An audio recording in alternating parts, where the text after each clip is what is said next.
जैसा हो, ज्योति दीदी जैसा हो। पंचायत समिति अब की इनके बनैहा, पंचायत समिति अब की इनके बनैहा। ये अम्माजी ज्योति दीदी के अब की जीतैहा, ये अम्माजी ज्योति दीदी के अब की जीतैहा। गाँव भरा टोला में सबके बतैहा, गाँव भरा टोला में सबके बतैहा। ये अम्माजी ज्योति दीदी के अब की जीतैहा, ये बलमजी ज्योति दीदी के अब की जीतैहा। अनखा धुनी पंचायत जनता जिंदाबाद, जिंदाबाद जिंदाबाद। ज्योति दीदी मत घबराना, तेरे पीछे सारा जमाना। ज्योति दीदी जिंदाबाद, जिंदाबाद जिंदाबाद। गरीब मजदूर के हमें सहारा, ऐसे खाओ भीमनी चक में गूंजत नारा। गरीब मजदूर के हमें सहारा, ऐसे खाओ भीमनी चक में गूंजत नारा। 500 हजारिया के फेरे में न आइहा, 500 हजारिया के फेरे में न आइहा। ये देवार ज्योति दीदी के अब की जीतैहा, ये बलमजी ज्योति दीदी के अब की जीतैहा।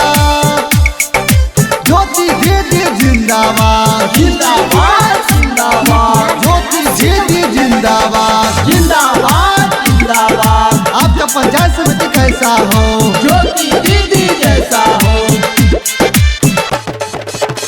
ऐन खाओ भीमनी चक करत सपोर्ट हो, सब मिली जुली के देवल जाई वोट हो।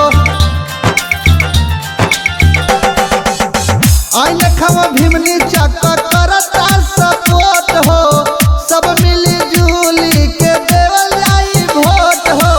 इंद्रजीत भैया बड़े जन घबराइहा, इंद्रजीत भैया बड़े जन घबराइहा। ये नदियो ज्योति दीदी के अब की जीतैहा, ये अम्माजी ज्योति दीदी के अब की जीतैहा।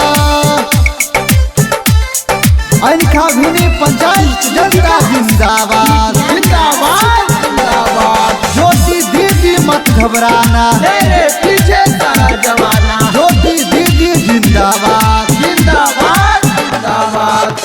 पाठक मिलकी के हवे दीदी शान हो, दुखिया लाचार खातिर दे दिल जान हो।